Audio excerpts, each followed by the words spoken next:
Well, let's take a look at the Sydney and West Coast game. We'd love to show you highlights upon highlights, but it's all pretty one-sided. But the real story here is just what the hell is going to happen with the West Coast Eagles and, I hate to say it, their coach. Yeah, they're historically damning numbers now, TJ. It goes back to the final 4 rounds of the 2021 season where they lost all 4. Having been in a finals position, they then only won 2 games last year and have won 1 this year. And the manner in which these losses are coming, this is the 4th 100-plus point loss in the past 8 weeks. We'll have a greater look in depth at these numbers, which are now historically as bad as we've seen in football, certainly in the AFL era. And you take your pick as to what is the worst number on that particular Okay, take us through it, Damon. Well, you can just see that the 205 score. We haven't seen that for 13 years, 13 seasons of footy. We see a 171-point margin.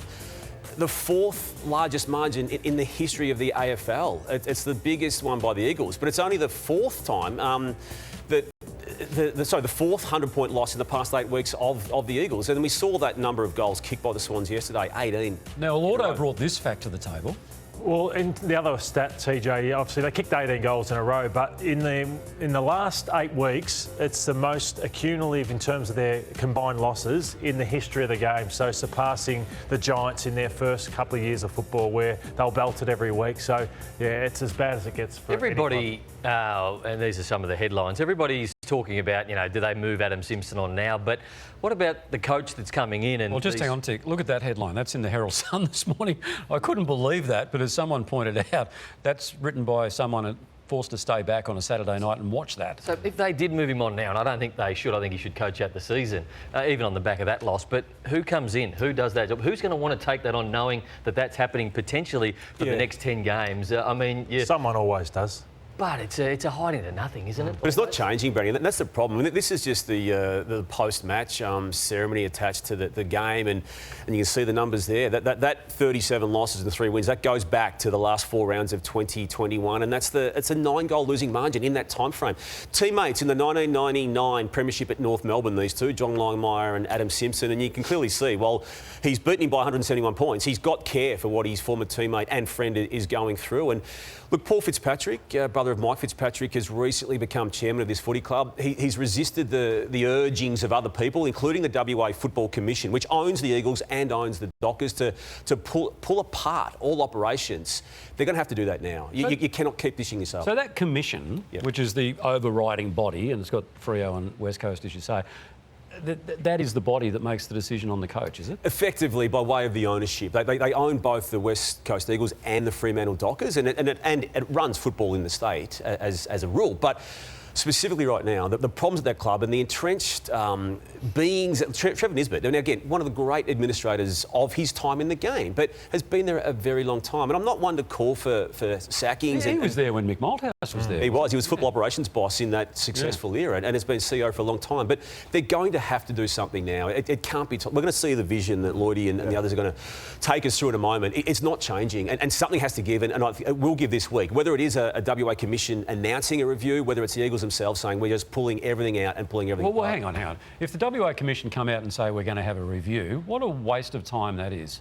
We review it every week. We can see what's going on. Why do they need a review? Well, the people still there are the ones reluctant to pull the club apart now with the review. Trevor Nisbet and Adam Simpson himself. Well, I think you've got a review, I think, in terms of, is Nisbet the CEO? Should he stay? I think their head of football's been questioned about whether he's the right man. Their development is said to be really questionable. So that their fitness, which Kay touched, so there's so many things that they do. Like their list management. The Herald Sun have done a piece on the top 100 players paid in the game. The Eagles have 7 in the top 100 highest paid players, and that is the result. They got 7. It's incredible. So list management, fitness, coaching, I think something does have to give. I disagree with you a little bit, Brownie. I don't think no coach in the history has survived a record like this that. Bad, and he will not survive that. Yeah, but what is the benefit of sacking him? Because they need a circuit breaker. So they just need to be seen to be doing something? They need a circuit breaker. I don't think he'll be coached next year, but I'm saying, what's the point right now?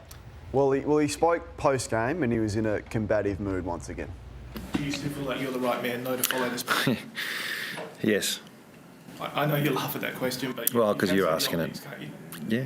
Well, what do you think I'd say? Do you feel when you look at the way that that first quarter went, though, you had a lot of senior blokes in the middle, and then you were smashed at the clearances. The injuries are one thing, but some of your senior players just didn't stand up from the start today. No. How do you address that? We'll talk about it during the week.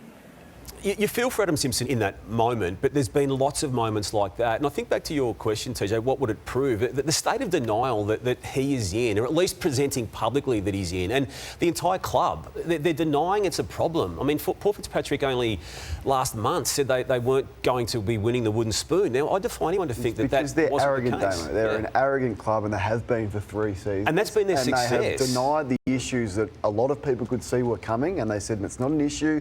They let standards slip, and that is on the coach, and there's a level of arrogance that still permeates through the club. OK, you're on a roll, so let's keep it going now. It is volcano time. Well, then the other concern for them, TJ, is that no one's going to want to go and play for this club because it's the worst that we've seen. And if I am Harley Reid, which is the top prospect in the draft, I would not want to be going there, and I'd be having real concerns if I was his family, if I was him. And you say, yeah, you can draft me, but after 2 years, I'm going home. Because you compare that to the first 2 years of a Nick Dacos, or what Jason Horne-Francis is doing at Port Adelaide, or what Joel Selwood was allowed to do in his first couple of seasons at the Cats, versus what he's going to be walking into. They tell us it's getting worse, they're going to get younger, and the prospect that could shunt his career for 5 or 6 years, I'd be making some noise about not wanting to go there, because this is the level of... That's called draft tampering, by the way. No, well, it's not at all. It is. Players have done it before. That's what it's called, though. Many players have said, you can draft me, but after 2 years when my contract expires, I'm leaving, because this is what you're walking into. These are senior players and their effort yesterday. And I don't like to use the word not trying, but they didn't yesterday. That's the only explanation. So they're tanking these now, are these are all senior players. There's Tim Kelly there. He's terrific when he wants to get a handball receiver or an uncontested mark. That's what he does when the opposition have got the ball. There's Andrew Gaff. I mean, that is the level of mentoring that you're going to get as a young player at the Eagles. Watch this one late in the game. But Kane, I can't... Watch this, TJ. Yeah, but mate, I can't help but think you're just dancing on their grave. I'm not... Well, of course... Everyone knows they're struggling, right? But I think... Do you want me to come on the show and pump up that performance? No, I don't, but it's almost like you're getting some sort of glee out of it. I'm not getting glee out of it at all. What I am saying is that they have resisted making changes when they needed to some time ago, and something has to give.